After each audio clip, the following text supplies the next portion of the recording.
La séduction n'est pas une simple question d'apparence. Ce n'est pas une danse superficielle de mots et de gestes. Non. La véritable séduction réside dans la maîtrise de soi, dans la compréhension des mystères de l'âme humaine, dans la capacité de manipuler l'énergie invisible qui réside en chacun de nous.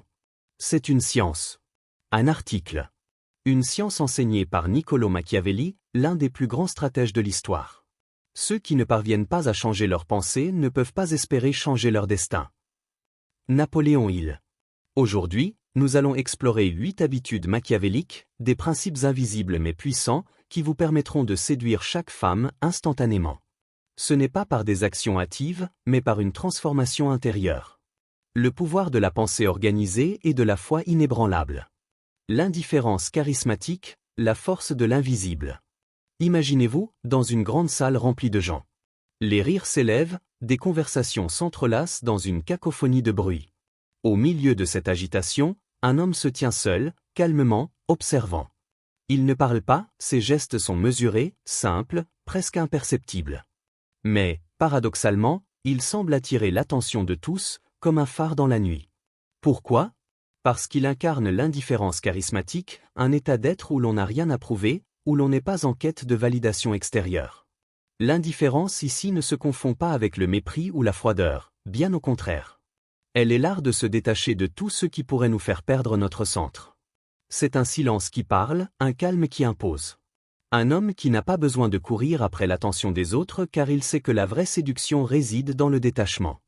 Le secret du succès, c'est de ne jamais montrer qu'on en a quelque chose à faire. Napoléon Hill. Il ne s'agit pas de jouer à être indifférent, mais de cultiver une réelle puissance intérieure, celle qui émane d'un homme qui est à l'aise avec lui-même, qui n'a pas peur de s'affirmer, mais qui ne se laisse jamais déstabiliser par la vie des autres. Ce calme souverain, cette indifférence totale face à l'agitation du monde extérieur, attire irrésistiblement les regards. Un homme qui, sans un mot, dégage une telle aura qu'il devient, malgré lui, le centre d'attention. Pensez à un instant à l'histoire d'un homme qui, à travers sa maîtrise de soi et son calme, s'est élevé au-dessus des autres. Prenez l'exemple de Machiavelli lui-même. En observant la politique de son époque, il a compris que la véritable puissance ne réside pas dans l'agitation ni dans les mots, mais dans le contrôle absolu de soi, dans la capacité à observer, à comprendre et à intervenir au moment précis. Machiavelli savait que, pour être véritablement puissant, il fallait apparaître comme détaché du monde, comme au-dessus des autres. Dans un contexte plus moderne, Steve Jobs incarnait cette indifférence charismatique à sa manière. Lors de ses célèbres conférences, il ne se précipitait jamais pour séduire ou convaincre. Il attendait, parlait lentement, et ses gestes étaient d'une simplicité calculée. Il n'avait pas besoin de forcer l'admiration, car la puissance de son discours, de sa vision et de sa présence en imposait. La plupart des gens autour de lui étaient captivés non pas par ce qu'il disait, mais par la manière dont il était capable de dire ces choses avec une aisance qui semblait presque surnaturelle. Cela ne signifie pas qu'il faille devenir distant ou distant de manière artificielle. Non.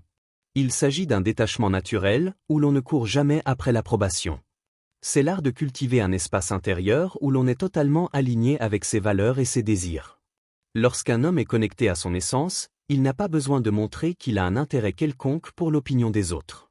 Il est centré sur sa propre vérité. Les femmes, en particulier, ressentent ce calme. Elles perçoivent cet homme non comme une personne en quête de leur affection, mais comme quelqu'un qui sait où il va. C'est une forme de pouvoir discret, mais implacable. Il sait que la véritable séduction ne réside pas dans la course à l'attention, mais dans la capacité à susciter un intérêt sans le rechercher, à être visible sans forcer la visibilité. Chaque geste, chaque mot prononcé devient une invitation subtile à explorer davantage. C'est ici que réside la magie de l'indifférence charismatique. Elle ne repose pas sur la conquête directe, mais sur l'art de laisser les autres se tourner vers vous, fascinés, attirés par cette force invisible qui émane de votre être. C'est une invitation silencieuse à découvrir un monde intérieur riche et profond.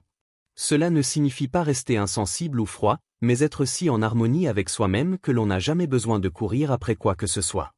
Les autres viendront naturellement à vous, non parce que vous avez cherché à les attirer, mais parce que vous êtes exactement là où vous devez être, dans votre propre pouvoir, dans votre propre vérité. La puissance du regard, l'art de voir au-delà du visible. Les yeux sont souvent considérés comme les fenêtres de l'âme.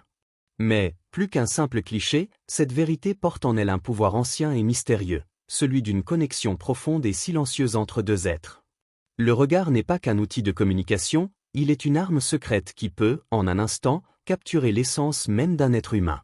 Il va bien au-delà de la simple observation physique. C'est dans le regard que réside le véritable magnétisme. Un regard puissant ne parle pas seulement des émotions superficielles, il émet une énergie invisible, une force intérieure qui attire, intrigue et fascine. Le regard d'un homme est un miroir de son âme, et il reflète ce qu'il souhaite réellement atteindre. Napoléon Hill. Dans cette alchimie du regard, il y a une vérité simple mais essentielle. Un homme qui maîtrise son propre pouvoir intérieur, un homme qui est en harmonie avec lui-même, émet un magnétisme subtil qui ne peut être ignoré. Il ne cherche pas à manipuler, à imposer ou à contrôler. Non. Il laisse la force de son être se manifester à travers ses yeux. Et quand il fixe quelqu'un, cet échange devient bien plus qu'une simple observation. C'est une invitation à pénétrer dans son monde intérieur. Un appel à voir au-delà des apparences, à toucher ce qui se cache dans les profondeurs de son âme. Machiavelli, le stratège de l'âme humaine, savait que pour influencer les autres, il fallait comprendre le pouvoir invisible des pensées et des intentions. Un homme qui comprend l'esprit humain peut, par un simple regard, faire plus qu'une parole ou une action. Son regard devient un outil de manipulation subtile, une arme qui se déploie silencieusement. Il capte l'attention et le respect sans un mot, mais avec une intensité qui marque ceux qu'il désire influencer. Ce n'est pas l'intention manifeste de séduire qui guide son regard, mais plutôt la maîtrise de son pouvoir intérieur, de son propre champ énergétique. Il suffit parfois d'une fraction de seconde. Un instant suspendu où les yeux se croisent, et tout un monde se révèle. Pensez à Napoléon Bonaparte. Cet homme, qui était un maître dans l'art de comprendre les autres et de manipuler les situations, utilisait son regard comme une arme redoutable. Il n'était pas un homme de grands discours ou de gestes flamboyants. Non, il avait cette capacité rare de capturer l'attention et de soumettre la volonté de ses ennemis avec une simple intensité dans ses yeux. Ses yeux, impénétrables, étaient le miroir de son âme insatiable, et ceux qui croisaient son regard se sentaient parfois paralysés, hypnotisés par cette puissance intérieure qui se manifestait sans un mot. Ses ennemis en avaient peur. Et ceux qui le suivaient étaient fascinés par cette capacité à imposer sa présence sans effort. C'était un regard, oui, mais un regard empli de toute la force de ses ambitions, de son désir de conquérir et de dominer. Il ne cherchait pas à séduire, à plaire ou à charmer. Il laissait simplement son énergie se déployer à travers un échange d'yeux. Il avait compris que l'un des plus grands pouvoirs d'un homme réside dans sa capacité à transmettre, en silence, toute la force de sa volonté. Ce regard imposait plus de respect et de crainte que n'importe quel discours enflammé. Cela nous enseigne que la véritable séduction ne réside pas dans l'effort visible, dans la quête de la validation extérieure, mais dans l'authenticité de son être. Lorsque vous regardez une femme, ne cherchez pas à l'attirer ou à la convaincre. Laissez plutôt votre regard devenir un miroir de votre essence. Ne cherchez pas à posséder ou à manipuler, mais à lui offrir la possibilité de voir en vous ce qu'elle ne voit peut-être pas immédiatement. Invitez-la à découvrir votre lumière intérieure. C'est dans ce regard que réside la véritable séduction. Un regard sans prétention, sans besoin, mais empli d'une conviction silencieuse. Un regard qui ne cherche pas à saisir, mais qui propose un espace dans lequel l'autre peut s'aventurer, librement. Ce n'est pas une conquête, c'est une danse silencieuse, un échange sans parole, mais d'une profondeur inouïe.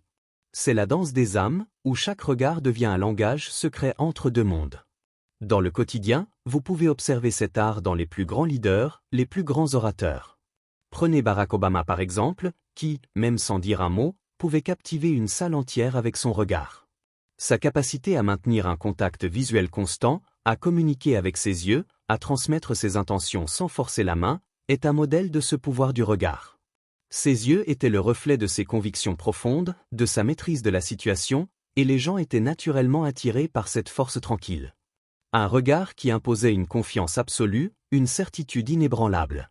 L'art de la discrétion, ne jamais tout révéler. L'un des principes les plus puissants de la séduction réside dans un paradoxe fondamental. Moins, c'est plus. Machiavelli, avec sa vision stratégique du pouvoir, le savait bien. Dans son Prince, il écrit « Celui qui parle trop perd tout pouvoir ». Cette maxime, loin d'être un simple conseil politique, s'applique parfaitement à l'art de séduire. L'idée de tout dévoiler trop rapidement, de se livrer entièrement à une personne, brise l'aura de mystère et d'intérêt qui fait toute la magie de la séduction. En parlant trop de soi, on se prive de l'élément qui nous rend irrésistibles, l'énigme. La vraie séduction réside dans l'art de révéler juste assez de soi pour envoûter, sans jamais tout donner. Napoléon Hill. La séduction fonctionne selon un principe simple, garder une part d'ombre, un espace inexpliqué où l'imagination de l'autre peut se projeter. Révéler trop tôt vos intentions, ou tout ce que vous êtes, c'est offrir sur un plateau ce qui devrait être gagné au fil du temps. La maîtrise de la discrétion, en revanche, transforme chaque mot, chaque geste en un acte significatif. Vous ne donnez pas tout de suite tout ce qu'il y a à savoir, vous laissez l'autre se perdre dans l'attente, dans le désir de découvrir davantage. C'est un jeu subtil où chaque part de vous laissée dans l'ombre devient une invitation à en savoir plus. Prenez l'exemple de Leonardo da Vinci, cet homme mystique dont la vie, tout comme son œuvre, reste un sujet d'émerveillement. Si l'on se penche sur son caractère, sur la manière dont il vivait et interagissait avec le monde, il devient évident que l'une de ses plus grandes forces était sa capacité à garder une part de mystère. Ses inventions, ses tableaux, ses carnets de croquis, tout en lui invitait à la curiosité. Il n'était pas un homme qui se livrait facilement.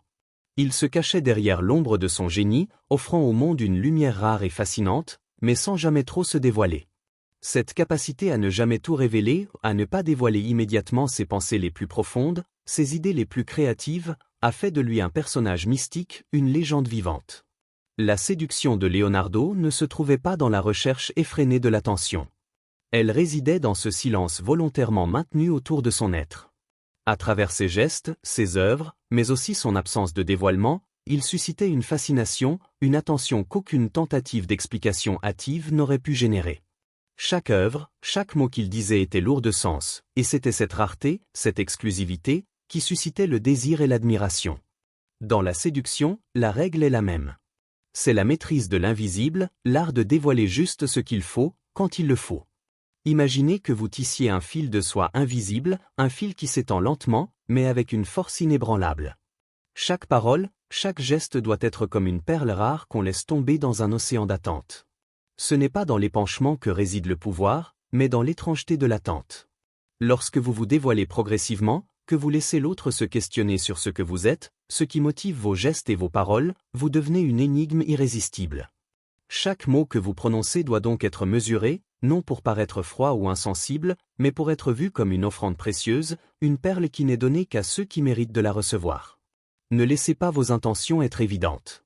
Ne laissez pas tout de vous se dévoiler d'un coup. Au contraire, tissez autour de vous un voile subtil, un halo d'incertitude qui attire sans jamais tout offrir. C'est dans cette tension, dans cet espace de non-dit, que l'on trouve le véritable pouvoir. Rappelez-vous que la séduction ne réside pas dans l'ouverture immédiate de toutes les portes, mais dans le plaisir de l'exploration. Le mystère est un terrain de jeu où l'autre, intrigué, cherche à déchiffrer ce qui se cache derrière chaque regard, chaque parole. À chaque étape, vous lui offrez juste ce qu'il faut pour qu'il ait envie de s'aventurer plus loin. Ce désir de découvrir, de comprendre et de saisir l'invisible devient un moteur puissant. Il est essentiel de ne jamais se laisser aller à la tentation de tout dévoiler trop tôt. Si vous le faites, vous perdez la magie. La séduction, c'est une danse où l'on révèle juste assez pour maintenir l'intérêt, sans jamais tout dire. Un homme qui maîtrise l'art de la discrétion devient un maître du désir, car il sait que le plus grand pouvoir réside dans la capacité à retenir ce qui ne doit pas être dit immédiatement, mais qui, au final, séduira bien plus profondément que tout le reste. L'attitude de domination, le pouvoir d'être suivi, pas recherché. Dans l'univers de la séduction, l'un des principes les plus sous-estimés est celui de la domination subtile, mais inébranlable. Ce n'est pas un concept qui implique la soumission de l'autre ou la recherche de validation constante. Non, la véritable domination dans l'art de séduire, comme dans la vie en général, réside dans la capacité à ne jamais courir après l'attention, mais à imposer son propre pouvoir intérieur avec une assurance tranquille. L'homme qui maîtrise cet art ne cherche pas à être admiré ou désiré, mais plutôt à incarner l'exemple même de ce qu'il désire voir dans le monde.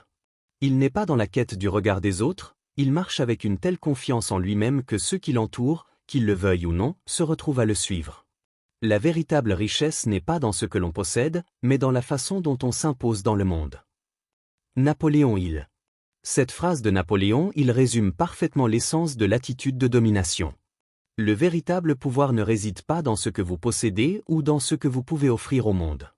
Il réside dans votre capacité à imposer votre présence, à vous tenir fermement sur vos pieds, et à laisser ceux qui vous entourent reconnaître, sans effort, l'autorité que vous dégagez. L'homme qui domine de manière subtile, avec une conviction tranquille, n'a pas besoin de supplier ou de mendier l'attention. Il la reçoit sans effort, car il sait exactement ce qu'il veut et il avance avec une certitude inébranlable vers ses objectifs. Il incarne la vision de ce qu'il veut accomplir, et les autres n'ont d'autre choix que de suivre. Lorsque vous entrez dans une pièce, ce n'est pas l'attention immédiate que vous recherchez, mais la reconnaissance de votre présence. Vous ne cherchez pas à vous faire remarquer par des gestes bruyants ou des paroles excessives, mais par l'assurance tranquille que vous dégagez. L'homme qui domine n'a pas besoin de prouver sa valeur, car celle-ci est évidente pour tous ceux qui le croisent. Il n'a pas à crier pour être entendu. Il parle rarement, mais chaque mot qu'il prononce porte un poids immense. Son regard, son langage corporel, tout en lui inspire le respect. Prenons l'exemple de Gengis Khan, l'un des plus grands stratèges et dirigeants de l'histoire. Cet homme a conquis des empires entiers avec une efficacité glaciale, mais ce n'était pas uniquement sa force militaire qui lui donnait cette domination. Il n'était pas un homme de mots, mais un homme d'action. Il savait ce qu'il voulait et il prenait les moyens nécessaires pour l'obtenir. Sa manière d'agir était une forme de domination silencieuse. Il ne court jamais après la reconnaissance de ses sujets ou de ses ennemis. Il les incitait à le suivre, à se soumettre à son pouvoir, non pas par la force brute, mais par la vision et la certitude de ce qu'il accomplirait. L'attitude de domination de Gengis Khan n'était pas d'une violence aveugle, mais d'une maîtrise totale de ses intentions et de ses actions. Il avait une foi inébranlable en lui-même et en sa vision. Il n'était pas dans la recherche de validation, mais dans la réalisation d'un destin qu'il savait inéluctable. Il n'avait pas besoin de demander à être suivi. Ceux qui se trouvaient sur son chemin n'avaient d'autre choix que de se soumettre à l'impulsion de sa volonté. C'est cette même attitude que vous devez incarner dans votre propre vie. La séduction n'est pas une quête de validation extérieure. Elle commence par la connaissance et l'affirmation de votre propre valeur. Les femmes ne sont pas attirées par l'homme qui cherche désespérément à attirer leur attention. Elles sont attirées par celui qui s'assume, qui se tient avec une confiance absolue, qui n'a pas peur de montrer qu'il est déjà complet en lui-même. L'homme qui domine ne cherche pas à forcer l'admiration. Il laisse son pouvoir personnel se manifester sans effort apparent. Quand vous marchez avec une telle conviction, les autres suivent, souvent sans même s'en rendre compte. C'est une forme de leadership discret, mais implacable.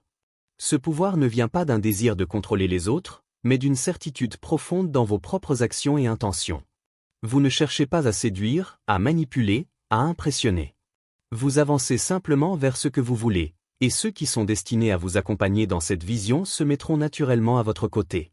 Ceux qui ne peuvent pas vous suivre se retireront, et ce retrait, paradoxalement, renforce encore votre autorité. Ce principe de domination tranquille est le fondement même de ce que l'on appelle souvent la force tranquille. C'est une forme de leadership naturel, une domination qui ne cherche pas à écraser, mais à exister pleinement, avec toute la puissance de son propre être. Quand vous incarnez cette présence, vous devenez le centre d'attraction sans même en avoir l'air. Vous n'avez pas à faire de compromis. Vous marchez en tête, sereinement, et le monde vous suit. La maîtrise de la parole, le pouvoir des mots justes. Les mots, bien choisis et placés au moment opportun, ont une force inimaginable. Ils ont ce pouvoir étrange de toucher l'âme, de provoquer des émotions profondes, de faire naître des désirs cachés ou de briser des barrières invisibles. Un mot mal choisi, en revanche, peut tout détruire en un instant. Dans l'art de la séduction, et plus largement dans l'art de la manipulation, la parole devient une arme silencieuse mais redoutable. Chaque mot que vous prononcez doit être calculé, chaque pause, chaque silence doit servir un but précis. Ne sous-estimez jamais le pouvoir d'un mot, car, à un moment précis, il peut transformer une situation, changer le cours des événements, ou ouvrir une porte qui semblait fermée. Ce que vous dites est aussi important que ce que vous ne dites pas. Les mots créent la réalité. Napoléon Hill le savait, le pouvoir des mots ne réside pas seulement dans ce que l'on dit, mais aussi dans ce que l'on choisit de ne pas dire. C'est cette maîtrise du non-dit, ce contrôle subtil des informations délivrées, qui est au cœur de l'art de la parole. Un mot prononcé à l'instant juste peut être une invitation subtile à un monde inconnu, une ouverture dans l'esprit de l'autre, un appel à l'exploration. C'est cette maîtrise de l'équilibre entre ce qui est dit et ce qui est retenu qui fait toute la différence. Prenez l'exemple des grands orateurs de l'histoire, comme Winston Churchill. Churchill n'était pas simplement un homme qui savait prononcer des discours. Il savait, avant tout, comment capturer l'imaginaire des masses. Il comprenait que la parole, lorsqu'elle est choisie avec soin, peut être plus puissante que des armées.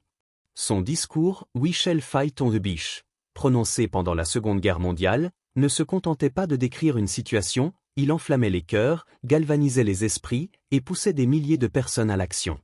Chaque mot avait une signification profonde, chaque phrase était mesurée pour libérer une émotion, pour propager une vision, pour imprimer une image dans l'esprit collectif. Ce n'était pas juste un discours, c'était un outil de transformation. Ce qui fait d'un orateur un maître, ce n'est pas la quantité de mots, mais leur qualité, leur impact. Dans la séduction, c'est exactement le même principe. Chaque mot que vous prononcez doit être une graine plantée dans l'esprit de l'autre. Il doit agir comme un poison doux, qui infiltre lentement l'esprit, le corps et les émotions. Mais sans jamais se faire sentir immédiatement. La subtilité du message fait la différence. Un mot choisi avec soin peut enflammer des passions, activer des désirs, et faire naître des images mentales puissantes. Lorsque vous parlez à une femme, par exemple, ne cherchez pas à tout lui dire immédiatement. Laissez les choses se dérouler lentement, laissez chaque mot pénétrer son esprit et créer une image, une émotion.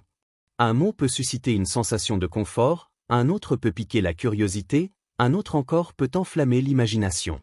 La parole doit être un processus graduel, où chaque mot devient une porte d'entrée vers une exploration plus profonde, une rencontre plus intime. Ne précipitez pas les choses. Faites attention à la cadence de vos paroles. Le silence, aussi, est une arme dans ce jeu.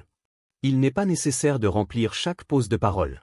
Parfois, un silence bien placé parle plus fort que n'importe quel mot. Il est également crucial de comprendre que la parole ne sert pas seulement à séduire, mais aussi à manipuler subtilement les perceptions. Ce n'est pas un art de mensonge, mais un art de présentation. Chaque mot a son propre pouvoir de transformation. Un simple compliment, par exemple, peut être utilisé pour renforcer l'estime de soi d'une personne. Mais il ne doit pas être dit trop rapidement, il ne doit pas être trop évident. L'art réside dans la manière dont vous l'introduisez, comment vous le faites glisser dans la conversation, sans que l'autre ne le perçoive immédiatement comme une tentative de séduction. C'est dans la nuance que réside le pouvoir. Un autre exemple fascinant de la puissance des mots se trouve dans JFK, John F. Kennedy. Dans son discours historique, Ask not what your country can do for you, ask what you can do for your country, il n'a pas seulement utilisé des mots pour galvaniser la nation. Il a utilisé les mots pour insuffler un sens profond de responsabilité, un appel à l'action. Il ne s'agissait pas simplement d'une phrase, mais d'un changement dans la façon de penser, un bouleversement des priorités. Ce n'était pas un discours politique classique, mais un appel à une transformation intérieure. Dans la séduction, la parole joue un rôle similaire. Chaque mot que vous prononcez doit être chargé d'intention. Lorsque vous communiquez, vous ne devez jamais parler sans réfléchir. Chaque mot doit avoir une raison d'être. Même dans l'apparente simplicité, vous devez pouvoir faire ressentir quelque chose de profond à travers une simple phrase. Un mot peut être une invitation à l'autre à se rapprocher de vous, à découvrir qui vous êtes, à imaginer un monde qu'il n'avait pas encore vu. Le pouvoir des mots réside dans leur capacité à toucher l'âme, à éveiller des émotions cachées et à libérer des images puissantes. En cela, la parole devient une forme de séduction, mais aussi de transformation. Elle n'est pas simplement là pour flatter l'ego. Elle est là pour changer les perceptions, pour réécrire la réalité. La prise de risque, le courage de lancer l'appel. Dans le domaine de la séduction, tout ne peut être contrôlé. Il existe des moments où le calme et la maîtrise intérieure ne suffisent pas. Parfois, il faut savoir prendre des risques. Il faut être prêt à sortir de sa zone de confort, à s'aventurer dans l'inconnu, à faire ce premier pas audacieux vers l'autre, sans savoir exactement ce que l'avenir nous réserve. La véritable séduction, en fin de compte, réside dans cette capacité à embrasser l'incertitude avec confiance, à se dévoiler sans garantie de succès, mais avec la certitude profonde que ce risque, ce saut dans l'inconnu, peut mener à quelque chose de plus grand, de plus puissant. Le plus grand risque est de ne jamais en prendre. Napoléon Hill. Napoléon Hill, avec sa sagesse visionnaire, nous rappelle que l'absence de risque est en soi le plus grand des dangers. La vie est faite de prises de risques, petites ou grandes, mais chaque pas audacieux que nous faisons peut être un tournant décisif, un moment où nous passons d'une existence tranquille à une vie pleine de possibilités. Dans la séduction, prendre un risque peut signifier se dévoiler, faire un pas vers l'autre sans savoir s'il ou elle sera réceptif. Mais c'est dans ce courage d'agir, de ne pas attendre indéfiniment que les circonstances soient parfaites, que réside la véritable alchimie. Machiavelli le disait déjà, l'homme qui attend trop n'acquiert jamais ce qu'il veut. La patience excessive, le manque de décision, peuvent devenir des ennemis puissants. Ceux qui attendent que tout soit parfaitement aligné pour agir ne verront jamais leurs rêves se réaliser. La séduction, comme dans toute entreprise humaine, exige des actions audacieuses. Elle n'est pas simplement une question de contrôle, de calme ou de retenue. Elle exige parfois un saut dans l'inconnu, une initiative qui, si elle échoue, ne détruira pas le cœur du séducteur, mais plutôt le renforcera. Car ce qui compte n'est pas d'être parfait, mais d'avoir l'audace de se lancer. Cela peut se manifester dans des gestes simples, mais marquants, un regard plus soutenu, un compliment audacieux, une invitation à explorer ensemble un monde inconnu. Ces gestes sont des appels au changement, des invitations à sortir des sentiers battus. Ce sont des propositions d'aventure, des propositions qui peuvent effrayer, mais qui ne laissent pas indifférents. Ceux qui ne prennent jamais de risques, qui n'osent jamais aller au-delà de ce qu'ils connaissent, passeront leur vie à observer les autres dans le mouvement, mais n'auront jamais goûté à cette puissance de transformation intérieure. Un exemple frappant de ce courage à prendre des risques se trouve dans l'histoire de Christopher Columbus. Lorsqu'il se lança dans son exploration vers les Indes, il ne savait pas ce qu'il allait trouver. L'idée de la Terre plate, les dangers des océans inconnus, les incertitudes de la navigation, tout cela faisait de son voyage un acte d'audace pure. Et pourtant, ce qui semblait être un saut dans l'inconnu, un risque insensé, s'est avéré être une découverte historique qui a changé le cours du monde. Le monde attendait la victoire de Columbus, mais ce qu'il fallait, c'était le courage de partir, sans garantie de succès, mais avec une foi inébranlable dans le voyage. La séduction fonctionne de manière similaire. Parfois, il faut savoir faire ce premier pas sans savoir où il nous mènera. Cela peut être effrayant, oui, mais c'est aussi cette incertitude qui rend l'expérience excitante. Lorsque vous vous lancez, vous ne pouvez pas toujours prédire la réponse de l'autre, mais ce qui compte, c'est que vous avez osé, vous avez agi. Ce n'est pas une question de garantie de succès, mais d'avoir la foi en vous-même, en votre pouvoir de transformation. Dans la séduction, ce pas en avant peut aussi signifier ouvrir son cœur à l'autre, sans craindre le rejet. Vous pouvez passer votre vie à protéger votre vulnérabilité, à construire des murs autour de vous pour ne pas risquer d'être blessé. Mais en faisant cela, vous vous privez de l'opportunité de vivre une expérience riche, authentique et pleine de potentiel. Lorsque vous prenez ce risque d'être vu pour ce que vous êtes, vous invitez l'autre à faire de même. Et c'est là que réside la véritable magie de la séduction, dans cette rencontre d'âme, dans ce courage mutuel de s'exposer, de se découvrir, et de transformer ensemble l'instant. Dans la réalité, prendre des risques dans la séduction signifie parfois mettre de côté les peurs et les doutes, et faire confiance à votre capacité à naviguer à travers l'incertitude. Ne restez pas dans l'attente que les conditions soient idéales pour agir. Prenez ce risque, osez faire le premier pas, même s'il est inconfortable. Le monde ne récompensera jamais ceux qui se tiennent en retrait, attendant que l'univers leur serve un plateau parfait. Les véritables gagnants sont ceux qui, comme Columbus, se lancent dans l'inconnu, avec une vision claire et la foi en leur propre capacité à transformer chaque situation. La séduction, comme la vie, exige un mélange subtil de calme et de courage, de maîtrise et d'audace. Il y a des moments pour attendre, pour observer, pour s'ajuster. Mais il y a aussi des moments où il faut tout risquer. Le véritable séducteur est celui qui sait quand faire ce pas audacieux, quand ouvrir la porte de l'aventure et inviter l'autre à entrer. C'est cette audace, cette capacité à risquer sans savoir ce qui nous attend, qui fait de vous un maître de l'art de séduire. La confiance inébranlable, croire en votre valeur profonde. La confiance en soi n'est pas un accessoire que l'on peut simplement revêtir pour plaire aux autres. Ce n'est pas une posture superficielle qui se voit à l'extérieur mais qui manque de fondement. Non, la véritable confiance en soi est une force intérieure, une conviction profonde qui émerge du cœur même de votre être. Elle n'est pas fragile, elle n'est pas construite sur des exploits extérieurs ou des validations extérieures. Elle repose sur la connaissance intime de votre propre valeur, sur la certitude inébranlable que vous êtes déjà assez, que vous êtes digne et que vous possédez un potentiel infini. Si vous ne croyez pas en vous, si vous doutez de votre propre valeur, comment pouvez-vous attendre des autres qu'ils croient en vous? La foi en soi est la clé qui ouvre toutes les portes de la réussite. Napoléon Hill. Ces mots de Napoléon Hill résonnent avec une vérité universelle. La foi en soi est cette clé, celle qui déverrouille toutes les portes de la réussite. Et dans l'art de la séduction, cette foi en vous-même est la fondation sur laquelle tout repose. Les femmes, comme tout être humain, peuvent sentir votre énergie, votre présence, votre conviction. Si vous doutez de vous, si vous avez une confiance fragile, cela transparaît dans vos gestes, vos paroles, vos regards. Et, bien que vous puissiez essayer de masquer ce doute, il finit toujours par se révéler d'une manière ou d'une autre. En revanche, un homme qui porte une confiance profonde, solide comme le roc, émet une énergie que les autres ne peuvent ignorer. Ce type de confiance n'a pas besoin de s'affirmer bruyamment. Il est simplement là, indéniable et palpable, comme une aura qui attire. Mais comment développer cette confiance inébranlable? La confiance en soi n'est pas un produit du hasard, ce n'est pas quelque chose que l'on trouve du jour au lendemain. Elle se construit sur des bases solides, à travers l'expérience, la prise de risque, l'apprentissage de ses propres limites et la conquête de soi. Un homme qui connaît sa propre valeur sait que son être ne dépend pas des regards extérieurs, ni des jugements d'autrui. Sa valeur n'est pas conditionnée par les circonstances extérieures, mais par la conviction intérieure qu'il est digne d'être vu, entendu et respecté. Cette confiance ne se fait pas sur des traits extérieurs comme l'apparence physique ou le statut social. Elle émane du plus profond de l'âme, de la conscience claire et inébranlable de son propre potentiel. Pensez à Nelson Mandela, cet homme qui, après 27 années de prison, est sorti pour guider un pays dans une transition historique et pacifique. Il n'a pas gagné le respect du monde par ses actions seules, mais par cette conviction inébranlable en son propre pouvoir de changer les choses. Il savait, dans son cœur, qu'il était destiné à accomplir quelque chose de grand, à transformer non seulement sa propre vie, mais l'histoire d'une nation.